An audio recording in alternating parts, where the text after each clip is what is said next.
ಹಾಗಾಗಿ ಮಂಡಳಿಯವರು ಮಾದರಿ ಪ್ರಶ್ನೋತ್ತರಗಳನ್ನು ಬಿಟ್ಟಿದ್ದಾರೆ. ಬಹಳಷ್ಟು ವಿದ್ಯಾರ್ಥಿಗಳಲ್ಲಿ ಗೊಂದಲ ಇತ್ತು. ಪಠ್ಯವಸ್ತುಗಳಲ್ಲಿರ್ತಕ್ಕಂಥ ಪಾಠಗಳನ್ನು ಓದಬೇಕು ಮತ್ತು ಕಲಿಕಾ ಚೇತರಿಕೆಯ ಯಾವ ಕಲಿಕಾ ಫಲಗಳನ್ನು ಓದಬೇಕು ಅಂತ. ಬಟ್ ಇಲ್ಲಿ ವಿದ್ಯಾರ್ಥಿಗಳೇ ಏನು ಮಾಡಿದ್ದಾರೆ ಅಂತಂದರೆ, ಅವರು ಮ್ಯಾಪಿಂಗ್ ಮಾಡಿರ್ತಕ್ಕಂಥ ಹೊಂದಾಣಿಕೆ ಮಾಡಿರ್ತಕ್ಕಂಥ ಕಲಿಕಾ ಫಲಗಳನ್ನು ಮತ್ತು ಪಾಠಗಳನ್ನು ಕೊಟ್ಟಿದ್ದಾರೆ.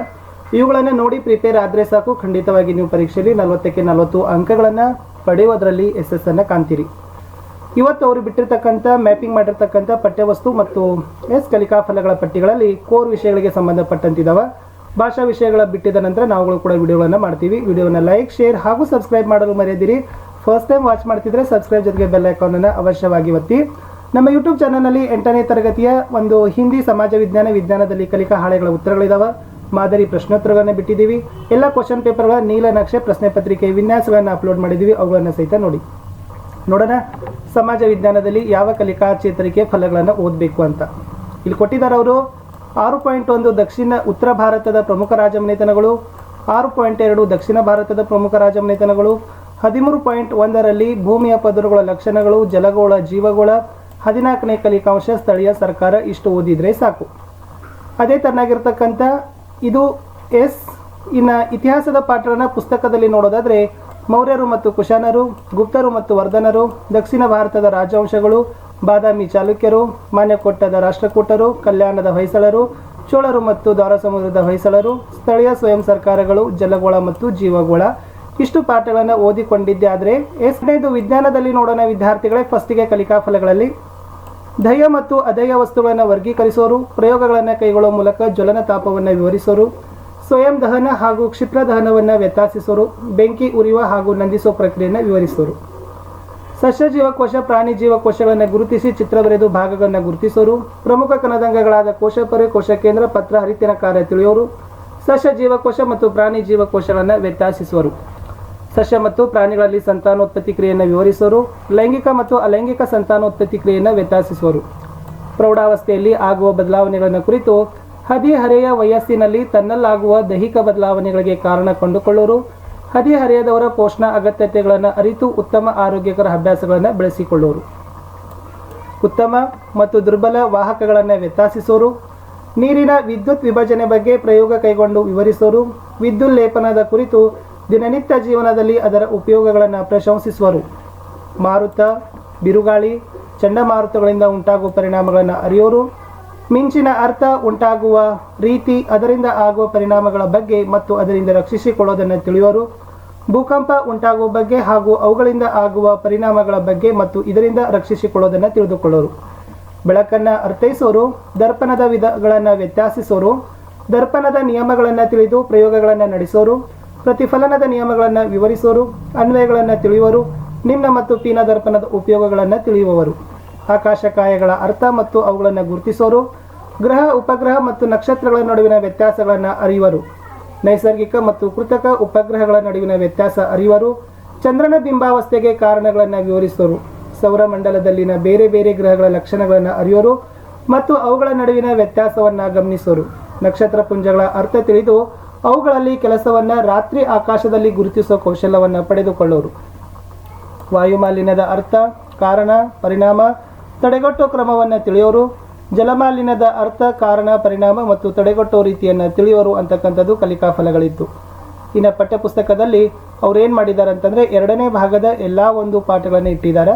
ಸೈನ್ಸ್ ಪಾರ್ಟ್ 2 ಟೆಕ್ಸ್ಟ್ ಬುಕ್ಕಲ್ಲಿ ದಹನ ಮತ್ತು ಜ್ವಾಲೆ, ಜೀವಕೋಶ ರಚನೆ ಮತ್ತು ಕಾರ್ಯ, ಪ್ರಾಣಿಗಳಲ್ಲಿ ಸಂತಾನೋತ್ಪತ್ತಿ, ಹದಿಹರೆಯಕ್ಕೆ ಪ್ರವೇಶ, ವಿದ್ಯುತ್ ಪ್ರವಾಹದ ರಾಸಾಯನಿಕ ಪರಿಣಾಮ, ಕೆಲವು ನೈಸರ್ಗಿಕ ವಿದ್ಯಮಾನಗಳು, ನಕ್ಷತ್ರಗಳು ಮತ್ತು ಸೌರಮಂಡಲ, ವಾಯು ಮಾಲಿನ್ಯ ಮತ್ತು ಜಲಮಾಲಿನ್ಯ.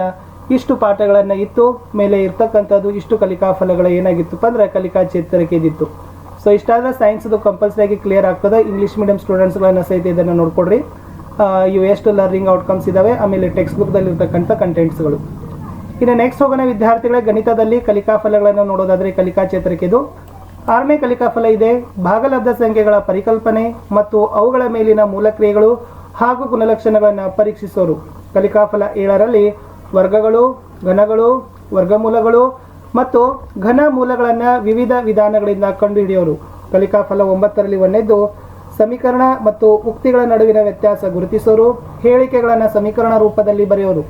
2ನೇದು ಒಂದು ಚರಾಕ್ಷರವುಳ್ಳ ಸರಳ ರೇಖಾತ್ಮಕ ಸಮೀಕರಣಗಳ ಅರ್ಥವನ್ನು ತಿಳಿದು ಸಮಸ್ಯೆಗಳನ್ನು ಬಿಡಿಸೋರು. ಮೂರನೇದು, ಸಮೀಕರಣದ ಅರ್ಥ ತಿಳಿದು ನಿತ್ಯ ಸಮೀಕರಣಗಳನ್ನು ಬಳಸಿ ಸಮಸ್ಯೆಗಳನ್ನು ಪರಿಹರಿಸೋರು ಅಂತಕ್ಕಂಥದ್ದು ಕಲಿಕಾಫಲ 9ರಲ್ಲಿ ಬರ್ತದೆ. ಕಲಿಕಾಫಲ 10ರಲ್ಲಿ ಘಾತಾಂಕಗಳ ಅರ್ಥ, ನಿಯಮಗಳು ಮತ್ತು ನಿಯಮಗಳನ್ನು ಅನ್ವಯಿಸಿ ಲೆಕ್ಕಗಳನ್ನು ಮಾಡ್ತಾರೆ. ಚತುರ್ಭುಜಗಳ ಪರಿಚಯ, ವಿವಿಧ ಚತುರ್ಭುಜಗಳ ಗುಣಲಕ್ಷಣಗಳನ್ನು ಪರೀಕ್ಷಿಸ್ತಾರೆ ಮತ್ತು ಅವುಗಳ ನಡುವಿನ ಸಂಬಂಧಗಳನ್ನು ತಾರ್ಕಿಕವಾಗಿ ಸಮರ್ಥಿಸಿ ಸಮಾನಾಂತರ ಚತುರ್ಭುಜ, ವರ್ಗ, ಆಯತಗಳ ಕೋನಗಳ ಮೊತ್ತದ ಗುಣಲಕ್ಷಣಕ್ಕೆ ಸಂಬಂಧಿಸಿದ ಸಮಸ್ಯೆಗಳನ್ನು ಬಿಡಿಸ್ತಾರೆ. ಕಲಿಕಾಫಲ 15 ಅಳತೆ ಪಟ್ಟಿ ಮತ್ತು ಕೈವಾರ ಬಳಸಿ ವಿವಿಧ ಚತುರ್ಭುಜಗಳನ್ನು ರಚಿಸ್ತಾರೆ. 17ರಲ್ಲಿ ಘನ, ಆಯತಘನ, ಸಿಲಿಂಡರ್ನ ಮೇಲ್ಮೈ ವಿಸ್ತೀರ್ಣ ಮತ್ತು ಘನಫಲಗಳನ್ನು ಕಂಡುಹಿಡಿತಾರೆ. ದತ್ತಾಂಶಗಳನ್ನು ನಕ್ಷೆಗಳಲ್ಲಿ ಪ್ರತಿನಿಧಿಸೋದು ಮತ್ತು ವಿಶ್ಲೇಷಿಸುವುದರಲ್ಲಿ ಊತಕ ನಕ್ಷೆ, ಸ್ತಂಭಾಲೇಖ ನಕ್ಷೆ, ದ್ವಿಸ್ತಂಭಾಲೇಖ ನಕ್ಷೆ ಮತ್ತು ಪೈ ನಕ್ಷೆಗಳನ್ನು ಬಿಡಿಸ್ತಾರೆ. ಇನ್ನು ಪಠ್ಯಪುಸ್ತಕದ ಘಟಕಗಳನ್ನು ನೋಡೋದಾದ್ರೆ ಘನಗಳು ಮತ್ತು ಘನಮೂಲಗಳು, ಘಾತಾಂಕಗಳು ಮತ್ತು ಘಾತಸೂಚಿಗಳು, ದತ್ತಾಂಶಗಳ ನಿರ್ವಹಣೆ, ನೇರ ಮತ್ತು ವಿಲೋಮ ಅನುಪಾತಗಳು, ನಕ್ಷೆಗಳ ಪರಿಚಯ, ಅಪವರ್ತಿಸುವಿಕೆ, ಘನಾಕೃತಿಗಳ ದೃಗ್ಗೋಚರಣ, ಪರಿಮಾಣಗಳ ಹೋಲಿಕೆ, ಕ್ಷೇತ್ರ ಗಣಿತ, ಇವು ಗಣಿತದಲ್ಲಿರ್ತಕ್ಕಂಥ ಪಠ್ಯಪುಸ್ತಕದ ಘಟಕಗಳು. ಇವು ಇತ್ತು ಗಣಿತದಲ್ಲಿರ್ತಕ್ಕಂಥ ಕಲಿಕಾಫಲಗಳ ಕಲಿಕಾ ಚೇತರಿಕೆ ಪುಸ್ತಕದ್ದು. ಸೊ ಇಷ್ಟು ಅವ್ರು ಏನು ಮಾಡಿದ್ದಾರೆ, ಮಂಡಳಿಯವರು ನಿಮ್ಮ ಪ್ರಶ್ನೋತ್ತರ ಪತ್ರಿಕೆಗಳನ್ನು ಸಿದ್ಧಪಡಿಸುವಾಗ ಕಲಿಕಾಫಲಗಳಿಗೂ ಮತ್ತು ಪಾಠಗಳಿಗೂ ಏನು ಮಾಡಿದ್ದಾರೆ, ಹೊಂದಾಣಿಕೆ ಮ್ಯಾಪಿಂಗನ್ನು ಮಾಡಿ ಅವ್ರು ಏನು ಮಾಡಿದ್ದಾರೆ, ಪ್ರಶ್ನೆ ಪತ್ರಿಕೆಗಳನ್ನು ತಯಾರಿಸಿದ್ದಾರೆ. ಇಷ್ಟು ತಾವು ಅಧ್ಯಯನವನ್ನು ಮಾಡಿದ್ದೇ ಆದರೆ ವಿದ್ಯಾರ್ಥಿಗಳು ಖಂಡಿತವಾಗಿ ತಮಗೆ ಬೆನಿಫಿಟ್ ಆಗ್ತದೆ, ನಿಮ್ಮದು ಸ್ಕೋರು ಕೂಡ ಆಗ್ತದೆ. ಅಂದರೆ ಏನು ಓದಬೇಕು, ಯಾವ ಪಾಠಗಳು ಓದಬೇಕು, ಯಾವ ಕಲಿಕಾಫಲಗಳನ್ನು ಹೆಚ್ಚು ರೂಢಿಸ್ಕೊಳ್ಬೇಕು ಅನ್ನೋದು ಐಡಿಯಾನು ನಿಮ್ಗೆ ಏನಾಗ್ತದಪ್ಪ ಅಂದ್ರೆ ಸಿಗ್ತದೆ. ಸೊ ಅದಕ್ಕಾಗಿ ನಾವು ಈ ವಿಡಿಯೋವನ್ನು ಇವತ್ತೇ ಮ್ಯಾಪ್ ಮಾಡಿರೋದು ರಿಲೀಸ್ ಆಗಿದ್ದಾನ. ಸೊ ನಾವು ನಿಮಗೆ ತಂದುಕೊಟ್ಟ ರಿಲೀಸನ್ನು ಆಗಿರ್ತಕ್ಕಂಥ ಕಲಿಕಾಫಲಗಳ ಪಟ್ಟಿ ಕೊಟ್ಟಿದ್ದೀವಿ. ವಿಡಿಯೋಗಳನ್ನು ಲೈಕ್, ಶೇರ್ ಹಾಗೂ ಸಬ್ಸ್ಕ್ರೈಬ್ ಮಾಡಲು ಮರೆಯದಿರಿ ಅಂತ ಹೇಳ್ತಾ ವಿದ್ಯಾರ್ಥಿಗಳೇ. ಸೊ ಮತ್ತೆ ನಾನು ನಿಮಗೆ ಸಿಗ್ತೀನಿ ಒಂದು ಹೊಸದಾಗಿರ್ತಕ್ಕಂಥ ಕಲಿಕಾ ಚೇತರಿಕೆಯ ನಿಮ್ಮ ಮೌಲ್ಯಮಾಪನಕ್ಕೆ ಯೂಸ್ ಆಗ್ತಕ್ಕಂಥ ವಿಡಿಯೋದೊಂದಿಗೆ.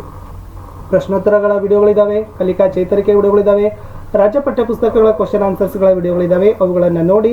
ಸೊ ನೋಡಿದ ಮೇಲೆ ಲೈಕ್, ಶೇರ್ ಮಾಡಲು ಮರೆಯದಿರಿ. ನಿಮ್ಮ ಲೈಕ್, ನಿಮ್ಮ ಶೇರ್ ನನಗೆ ಭಾಳಷ್ಟು ಮೋಟಿವೇಶನನ್ನು ತಂದು ಕೊಡ್ತದೆ ಅಂತ ಹೇಳ್ತಾ